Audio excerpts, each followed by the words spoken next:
है resolution of vector. The topic that next we are going to discuss is called the resolution of vector.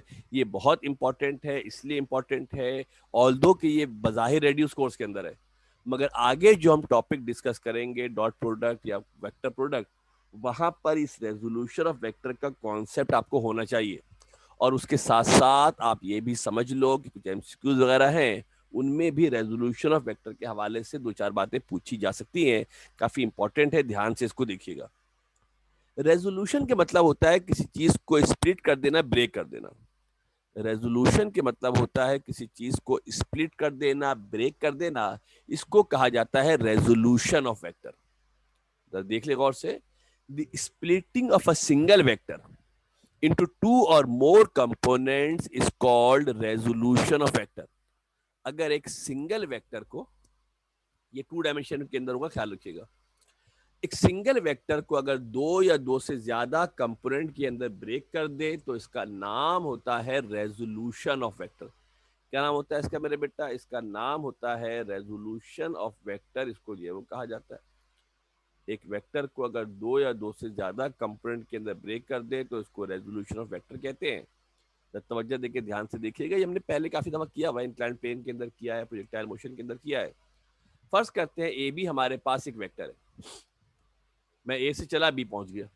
एक तो simple तरीका है, ए से चले बी पर पहुंच गए. एक तो सिंपल मेथड है, एक वेक्टर मैंने ए से बी ड्रॉ कर दिया. और एक और तरीका क्या हो सकता है कि इसको हम ब्रेक कर दें. क्या करें?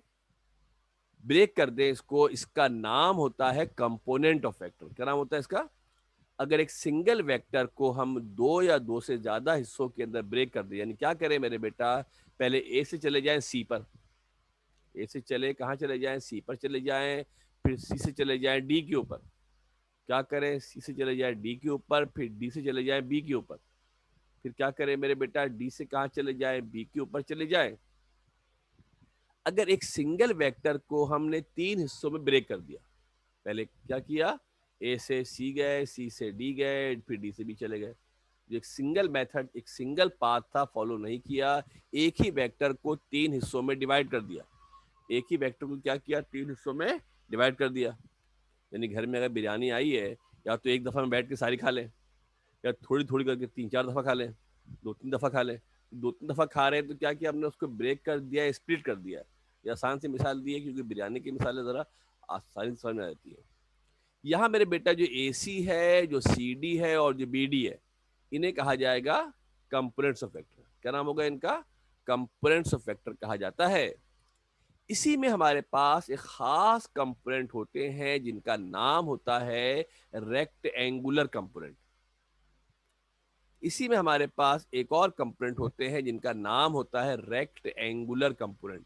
अभी रेक्ट एंगुलर कंपोनेंट क्या होते हैं? रेक्टेंगल एक ऐसी फिगर होती है जिसपे 90 डिग्री का एंगल होता है. रेक्टेंगल एक ऐसी फिगर होती है जिसपे कितना एंगल होता है बेटा? 90 डिग्री का एंगल होता है, ख्याल रखना. अगर किसी वेक्टर को हम दो कंपोनेंट के अंदर डिवाइड करें, रेजोल्यूशन में तो दो भी हो सकते हैं, तीन भी हो सकते हैं, चार भी हो सकते हैं, 10 भी हो सकते हैं, बहुत सारे हो सकते हैं. हम चाह रहे हैं ब्रेक करें दो में. कितने के अंदर ब्रेक करें बेटा? हम चाह रहे हैं कि वेक्टर को ब्रेक करें कंपोनेंट में. कितने कंपोनेंट में? सिर्फ दो कंपोनेंट के अंदर. अगर वेक्टर को ब्रेक किया जाए, दो कंपोनेंट के अंदर ब्रेक करें, वेक्टर को दो कंपोनेंट के अंदर ब्रेक किया जाए, फर्ज करते हैं, और वो दोनों कंपोनेंट इस तरीके से हो कि इनके दरमियान राइट एंगल हो, 90 डिग्री हो. जो दो कंपोनेंट बनेंगे, उन दोनों कंपोनेंट के दरमियान जो एंगल होगा, कितना एंगल होगा मेरे बेटा? 90 डिग्री. इन दोनों कंपोनेंट के दरमियान एंगल होगा. तो ऐसे कंपोनेंट्स का नाम होता है क्या? ऐसे कंपोनेंट्स का नाम होता है रेक्टेंगुलर कंपोनेंट. जरा गौर से देखना बेटा. फर्स्ट करते हैं पी क्यू हमारे पास एक वेक्टर है. डायग्राम आपको सामने स्क्रीन पे नजर आ रही है, तवज्जो करके देखिए गौर से. पी क्यू हमारे पास एक वेक्टर है. इसके हमने बनाए दो कंपोनेंट. एक बना ओ से क्यू, एक बना कहां से मेरे बेटा? ओ से क्यू. एक बना पी से क्यू. और खास बात यह है कि इन दोनों के दरमियान जो एंगल है, इन दोनों के दरमियान जो हमारे पास एंगल है, कितना एंगल है मेरे बेटा? 90 डिग्री एंगल है. कितना एंगल है? तो इन कंपोनेंट्स को कहा जाएगा rectangular component. Let PQ is a vector. Here OQ and PQ are components of vector. OQ और PQ क्या है इसके मेरे बेटा? रेक्टेंगुलर कंपोनेंट है. क्योंकि रेक्टेंगुलर कंपोनेंट है इसलिए कि इनके दरमियान जो एंगल है वो 90 डिग्री एंगल है. कितना एंगल है मेरे बेटा? 90 डिग्री एंगल है. इस वजह से इनको कहा जाएगा क्या? इनको कहा जाएगा रेक्टेंगुलर कंपोनेंट. क्या बोलेंगे इनको मेरे बेटा? रेक्टेंगुलर कंपोनेंट इनको कहा जाएगा क्योंकि इनके दरमियान जो एंगल हमारे पास है वो एंगल हमारे पास 90 डिग्री का एंगल जनाब जो फॉर्म हो रहा है. क्लियर है? रेक्टेंगुलर कंपोनेंट ऐसे कंपोनेंट होते हैं जिनके दरमियान एंगल 90 डिग्री होता है. आगे चलते हैं, आगे चल के देखते हैं. अब हमारे पास रेजोल्यूशन इनटू रेक्टेंगुलर कंपोनेंट. किसी भी वेक्टर को अगर रेक्टेंगुलर कंपोनेंट में रिजॉल्व किया जाए तो उसके क्या फार्मूलाज होंगे? उसके क्या फार्मूलाज होंगे? आपने पहले किया हुआ भी है. इन फार्मूलों को इस्टेब्लिश करेंगे, इसके बेस पे कुछ न्यूमेरिकल भी करेंगे जो कि एमसीक्यूज की शक्ल में पूछे जा सकते हैं. कंसीडर करते हैं हमारे पास एक वेक्टर जिसका मैग्नीट्यूड ए है और ये एंगल बना रहा है theta with positive x axis. कितना एंगल बना रहा है? थीटा एंगल बना रहा है पॉजिटिव एक्स एक्सिस के साथ. ये देखो बेटे लाइन बनी हुई है, ये एक्स एक्सिस है, ये वाई एक्सिस है. एक वेक्टर यहाँ पर मौजूद है और इस वेक्टर का नाम है ए. डायग्राम को तवज्जो करके फोकस करके देख ले. ये मेरे बेटे जो हॉरिजॉन्टल लाइन है इसको एक्स एक्सिस कहते हैं, वर्टिकल लाइन को वाई एक्सिस कहते हैं. यहाँ पर एक वेक्टर मेरे पास मौजूद है ए और इसका एंगल बन रहा है थीटा. कितना एंगल बना रहा है बेटा? ये एंगल आपका ये बना रहा है, ये एंगल जो बना रहा है ये एंगल हमारे पास थीटा हमारे पास ये एंगल फॉर्म कर रहा है. अब हम क्या करते हैं मेरे बेटा कि इस वेक्टर को दो हिस्सों में ब्रेक करते हैं. एक परपेंडिकुलर ड्रॉ कर देते हैं. कहां से? Draw perpendicular from head of the vector on x axis at b. एक परपेंडिकुलर ड्रॉ किया है, बी पर ड्रॉ हुआ है. अब जो वेक्टर हमारे पास बनेंगे ना बेटा, एक वेक्टर, दो वेक्टर हो गए. एक वेक्टर हो गया ओ से ए, एक वेक्टर हो गया बी से सी. इन दोनों वेक्टर को कहा जाएगा रेक्टेंगुलर कंपोनेंट. इन दोनों वेक्टर का नाम होगा रेक्टेंगुलर कंपोनेंट क्योंकि इनके दरमियान जो एंगल है वो 90 डिग्री है. इनके दरमियान जो एंगल है, कितना एंगल है मेरे बेटा? इनके दरमियान जो एंगल है वो 90 डिग्री का एंगल है. वो कंपोनेंट जो एक्स एक्सिस पर है उस पर ए एक्स लगा देंगे. एक्स के मतलब एक्स एक्सिस पे. और जो वाई एक्सिस पे उस पर क्या करोगे मेरे बेटा? वाई लगा दोगे. ये चूंकि वर्टिकल वाई एक्सिस होता है तो इस पे वाई लगा दिया, जो एक्स एक्सिस पे था इस पे एक्स लगा दिया. Since OB is on x axis, it is called x component denoted by AX. और BC कहां पर है? y एक्सिस पे, इसका नाम होगा AY. अब हमने क्या करना है? इसके लिए फार्मूले ड्राइव करने हैं. क्या करना है बेटा? हमने इसके लिए फार्मूले ड्राइव करने हैं कि इसके फार्मूले क्या होंगे. जो ट्राइंगल हमारे पास बनी है ये एक राइट एंगल ट्राइंगल है. जो ट्राइंगल हमारे पास मेरे बेटा फॉर्म हुई है, this is a right angle triangle. ये हमारे पास राइट एंगल ट्राइंगल है. इसमें एंगल 90 डिग्री का है. जब एंगल बेटा 90 डिग्री का होता है तो इसके अंदर हाइपोटेन्यूज परपेंडिकुलर बेस होते हैं. जो 90 के सामने वाला होता है इसको हाइपोटेन्यूज कहते हैं, पता है ना भाई. और जो थीटा के सामने वाला होता है इसका नाम परपेंडिकुलर होता है. और जो तीसरी साइड होती है उसका नाम क्या होता है मेरे बेटा? जो तीसरी साइड होती है उसको बेस कहते हैं. टिग्नोमेट्री अगर हम इस्तेमाल करें तो टिग्नोमेट्री के रूल से कॉस थीटा बराबर होता है बेस अपॉन हाइपोटेन्यूज. जो कॉस थीटा हमारे पास होता है किसके बराबर होता है? कॉस थीटा बराबर होता है बेस अपॉन हाइपोटेन्यूज. बेस हमारे पास कौन है यहाँ? जो बेस हमारे पास यहाँ पर है, ये जो ब्लू वाला बी है ये बेस के लिए. जो ब्लू वाला बी मैंने लिखा है मेरे बेटा ये रिप्रेजेंट कर रहा है बेस को. ठीक है, पॉइंट नहीं है, बेस को रिप्रेजेंट कर रहा है. बेस हमारे पास ए एक्स है, बेस ओ से बी है और हाइपोटेन्यूज कौन है? ओ से सी है. तो कॉस थीटा बराबर हो जाएगा ओ बी अपॉन ओ सी के. ओ बी का नाम ए एक्स है, ओ बी का नाम ए एक्स है, बी सी का नाम ए वाई है, बी सी का नाम ए वाई है. ये ए बी ओ बी का नाम ए एक्स है, ओ सी का नाम ए है. यहां देखो बड़ा गौर से, जो ओ से सी है वो ए के बराबर है.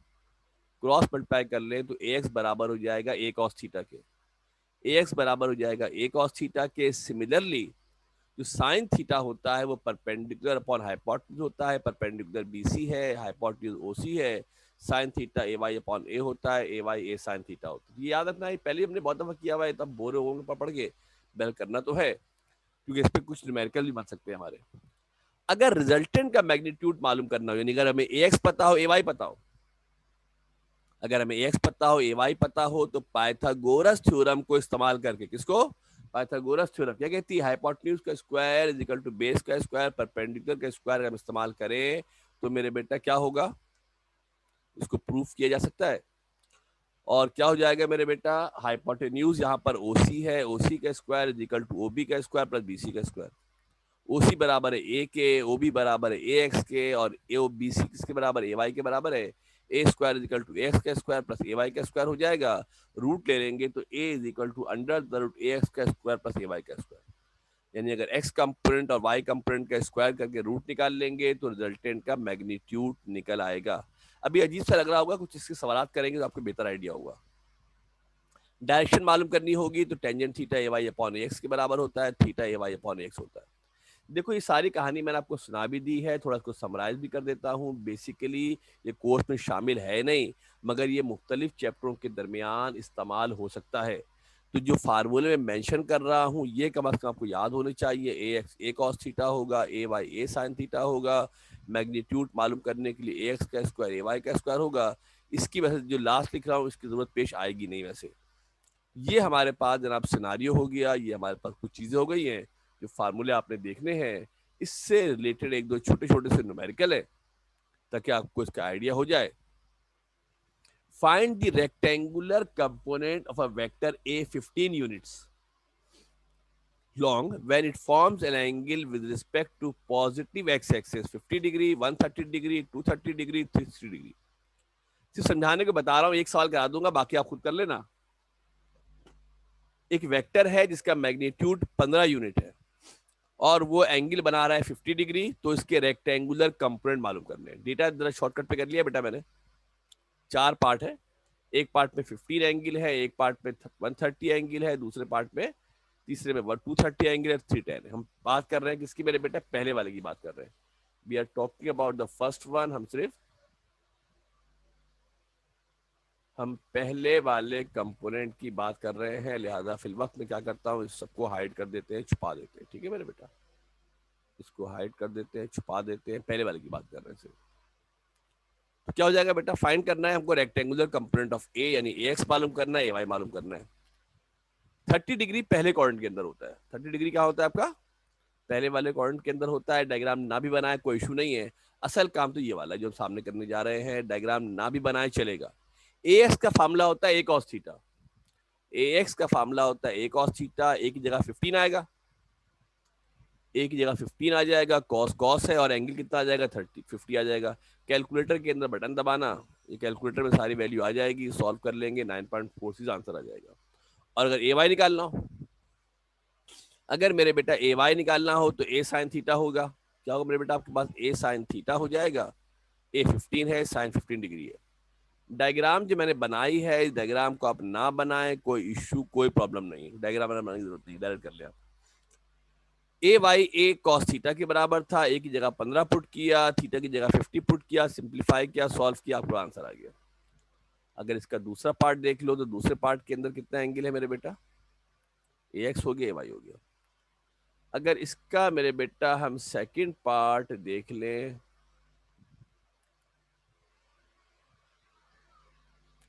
तो सेकंड पार्ट में क्या था मेरे बेटा, डायग्राम बनी हुई, आप डायग्राम को स्किप कर दे, डायग्राम छोड़ दे, मिटा ही देता हूँ ताकि आपको जहन में कोई डाउट वाउट है, इस डायग्राम से आपका कोई लेना देना है नहीं। असल में एंगल 150 है, ये सेकंड क्वाड्रेंट के अंदर होता है। मैथ्स वाले बच्चे समझ जाएंगे, बायोलॉजी वाले बेचारे टेंशन में आ जाएंगे, छोड़ दे आप। ए वाई के ए एक्स कितना होगा, ए कॉस थीटा होगा। अब एंगल 30 डिग्री है, कितना एंगल है बेटा हमारे पास, 30 डिग्री हमारे पास एंगल है। 30 पुट करोगे तो एंगल आंसर माइनस में आ जाएगा। आपने तो कैलकुलेटर के अंदर बटन दबाना है, you don't have to do anything, कोई सोचते वोचने का काम नहीं है। तो ये आपके पास आंसर ए एक्स का आ जाएगा, ये आंसर आपके पास ए वाई का आ जाएगा। You will get it directly from calculator. आपने सिर्फ बटन प्रेस करने, कुछ भी नहीं करना। और भी एग्जाम्पल इसके हैं, वो आप चाहे तो देख लीजिएगा, कर लीजिएगा। अब हम थोड़ा सा आगे बढ़ते हैं और जनाब हम अगला जो सवाल हम करने जा रहे हैं वो हम थोड़ा सा दूसरा पार्ट करने जा रहे हैं। अब का जो सवाल हम करेंगे मेरे बेटा, इसमें हॉरिजॉन्टल और वर्टिकल कंपोनेंट की मदद से रिजल्टेंट वेक्टर मालूम करेंगे। अभी तो हमारे पास वेक्टर गिवन था, हमने कंपोनेंट निकाले। अभी तो रिजल्टेंट वेक्टर गिवन था, हमने कंपोनेंट निकाले हैं। ऐसा भी हो सकता है क्या, ऐसा भी हो सकता है कि हमारे पास कंपोनेंट मौजूद हो और उनकी मदद से हम रिजल्टेंट को मालूम करें। कैसे करेंगे देख लें। The horizontal and vertical component of a force F is 3 Newton and 5 Newton and 4 Newton. अब कंपोनेंट गिवन है, क्या गिवन है मेरे बेटा, कंपोनेंट गिवन है। Find the magnitude and direction of resultant, resultant का मैग्नीट्यूड, रिजल्टेंट का डायरेक्शन मालूम करना है। गिवन क्या है, एफ एक्स गिवन है। Horizontal component F x given है 3 न्यूटन है, vertical component f y given है, कितना है 4 न्यूटन है। क्या मालूम करना है, रिजल्टेंट वेक्टर मालूम करना है। क्या मालूम करना है, रिजल्टेंट वेक्टर हमने मालूम करना है। क्या मालूम करना है, एफ मालूम करना है और इसकी डायरेक्शन भी निकालनी है। सारा काम कैलकुलेटर से होगा, आपको टेंशन लेने की नहीं है। फार्मूला होता है f is equal to under the root f x का स्क्वायर एफ वाई का स्क्वायर। ये फार्मूला आपको याद होना चाहिए। और थीटा का फार्मूला होता है tan inverse f y upon f x. Calculation देख लेते हैं क्या हो जाएगा बेटा। मैग्नीट्यूड कैसे मालूम करेंगे, एफ बराबर होता है under the root f x का स्क्वायर प्लस एफ आई का स्क्वायर। एफ एक्स कितना है 3 का स्क्वायर, एफ आई 4 का स्क्वायर है। इसको स्क्वायर करेंगे 16 25, डायरेक्ट कैलकुलेटर में आंसर आ जाएगा, कोई इशू नहीं है। और जब एंगल निकालना हो तो टेंजेंट इनवर्स 4/3, ये भी आपने सीखा हुआ है, क्लास में कराया हुआ है आपको। इनवर्स का बटन दबाएंगे, टेंजेंट प्रेस करेंगे, 4/3 लिखेंगे, इक्वल टू दबाएंगे, you will get the answer. आपको आंसर मिल जाएगा। ठीक है भाई, पक्की बात है, कोई सवाल तो नहीं है इसके ऊपर, कोई सवाल तो नहीं है इसके ऊपर। आगे बढ़ते हैं।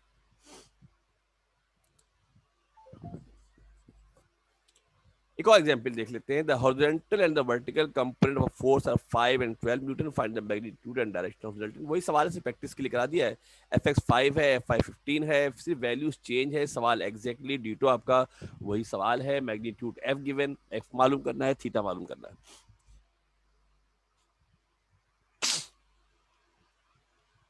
वर्किंग फार्मूला देख लेते हैं। एफ एक्स का स्क्वायर एफ आई का स्क्वायर हमारे पास मेरे बेटा फार्मूला है। सिर्फ वैल्यू पुट करनी है, जिस तरह पीछे 3 और 4 पुट की थी, यहाँ पर 5 और 12 पुट करनी है। यहाँ पर 5 और सब काम कैलकुलेटर से डायरेक्ट हो जाएगा, आपको टेंशन लेने की नहीं है।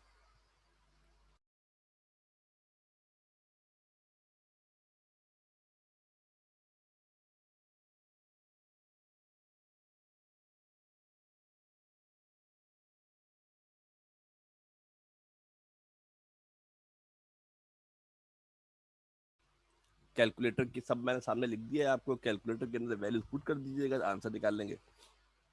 प्रैक्टिस के लिए कर लेना अच्छी बात है। अब जो सवाल कराने जा रहा हूं मेरे बेटा, ये एक दफा एग्जाम में लॉन्ग में सवाल आया था और ये एमसीक्यूज के अंदर पूछ सकते हैं। ये सवाल जरा इंपॉर्टेंट है, ध्यान से देख लेना। एक दफा 4 नंबर का सवाल आ गया था ये।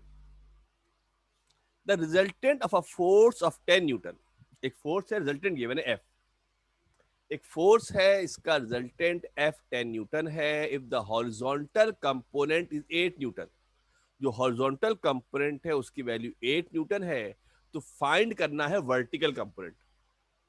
हॉरिजॉन्टल कंपोनेंट एफ एक्स दे दिया, एफ आई मालूम करना है। समझना जरा गौर से ध्यान से बेटा। एफ दिया हुआ रिजल्टेंट, एफ एक्स दिया हुआ horizontal component 8 Newton, vertical component F I मालूम करना है। फार्मूला क्या होता है, एफ एक्स का स्क्वायर एफ आई का स्क्वायर। एफ कितना है 10 है, एफ एक्स 8 है, एफ आई पता नहीं, पहले पुट कर दे, स्क्वायरिंग कर देते हैं इसको बेटा। उसको स्क्वायरिंग करेंगे बोथ साइड, तो 10 पे स्क्वायर हो जाएगा, 8 का स्क्वायर एफ आई का स्क्वायर। 10 का स्क्वायर 100 होता है, 8 का स्क्वायर 64 होता है, ये प्लस का 64 है। दूसरी जानिब जाएगा तो माइनस का 64 हो जाएगा, माइनस करेंगे 36 आएगा। रूट निकाल लेंगे इसका, क्योंकि एफ आई का स्क्वायर है, हमें एफ आई चाहिए। ये एफ आई का स्क्वायर है, हमें एफ आई चाहिए, रूट ले लेंगे दोनों जानिब, तो एफ वाई की वैल्यू आ जाएगी 6 न्यूटन। कितनी आएगी मेरे बेटा। एग्जाम में इतना सारा लंबा चौड़ा काम नहीं होगा, एमसीक्यूज के अंदर आएगा, एमसीक्यू में आंसर लिखा होगा, आपको रफ में सॉल्व करना आना चाहिए। डेटा वेटा कुछ नहीं बनाना होगा, रफ में कैलकुलेटर के अंदर बटन प्रेस करके देख लीजिएगा। ये एमसीक्यूज के अंदर पूछा जा सकता है, ख्याल रखिएगा, एमसीक्यूज के अंदर पूछा जा सकता है। इसी की एक और एग्जाम्पल देख लें। वही सवाल है, सेम टू सेम डीटो, सिर्फ वैल्यूज चेंज की यहाँ पर सिर्फ। रिजल्टेंट 10 न्यूटन है, एक रेक्टेंगुलर कंपोनेंट। अब मेंशन नहीं किया, सिर्फ कहा है रेक्टेंगुलर कंपोनेंट। सिर्फ क्या कहा है, one rectangular component is 5 Newton. तो आप इसको एफ एक्स कह दे, एफ आई कह दे, आपकी मर्जी है। आप इसको एफ एक्स कह दे, आप इसको एफ आई कह दे, आपकी मर्जी है, कुछ भी कह सकते हैं। Whether you can name it F x, you can name it F I, कोई भी इसको नाम दे दे, आपकी मर्जी पर है, आपकी सवाबदीद पर है, कोई भी नाम इसको दिया जा सकता है। तो हमने क्या करना है, अदर कंपोनेंट को हमने फाइंड आउट करना है, मालूम करना है। मैग्नीट्यूड हमारे पास रिजल्टेंट का F10 है, Fx5 है, हमने Fx नाम दे दिया, आप Fi नाम दे दे। एक है दूसरा मालूम करना है, एक है दूसरा मालूम करना है। Fx पता है तो Fi मालूम करना है, Fi पता है तो Fx मालूम करना है। दोनों में से एक, दोनों पता है, दोनों में से एक पता है, दूसरा मालूम करना है। Fx Fi आपकी मर्जी है, जो नाम रख दिया, इसलिए कि यहाँ मेंशन है नहीं। फार्मूला बिल्कुल वैसे ही गिवन है मेरे बेटा, वैल्यू पुट कर दी है, बिल्कुल सेम टू सेम चल रहा है। 5 का स्क्वायर 25 होगा, यहाँ जाएंगे तो 75 होगा, रूट ले लेंगे। कैलकुलेटर जो नए जदीद आपके कैलकुलेटर अच्छे वाले आए हुए हैं, वो कैलकुलेटर डायरेक्टली इसको आपको आंसर, वैसे तो रूट 75 है, इसको लिख सकते हैं 5 इंटू 5 इंटू 3। जब आप कैलकुलेट, और ये 5 का पेयर बनेगा, रूट से बाहर आ जाएगा। आपको इतनी टेंशन परेशानी की जरूरत नहीं है, कैलकुलेटर में आपके डायरेक्टली यही आंसर आएगा 5√3। जब कैलकुलेटर में आप रूट 75 मेरे बेटा लिखोगे ना, जब कैलकुलेटर में आप रूट 75 का रूट निकालोगे तो कैलकुलेटर आपको डायरेक्टली आंसर दे देगा। तो आपको इतनी टेंशन परेशानी की जरूरत नहीं है, ऐसे हमने मेंशन कर दिया है, लिख दिया है। मगर आपको आसानी ये है कि कैलकुलेटर में you will get the answer directly, आपको डायरेक्टली आंसर मिल जाएगा। This is all about the rectangular components of vector. ये रेक्टेंगुलर कंपोनेंट्स ऑफ वेक्टर के हवाले से हमारा मामला मुकम्मल हो गया है। और समझिए यहाँ पर हमारा आधा चैप्टर समझे ऑलमोस्ट मुकम्मल हो गया है, 45% समझ ले। इसके बाद हमारा टॉपिक होगा प्रोडक्ट ऑफ वेक्टर।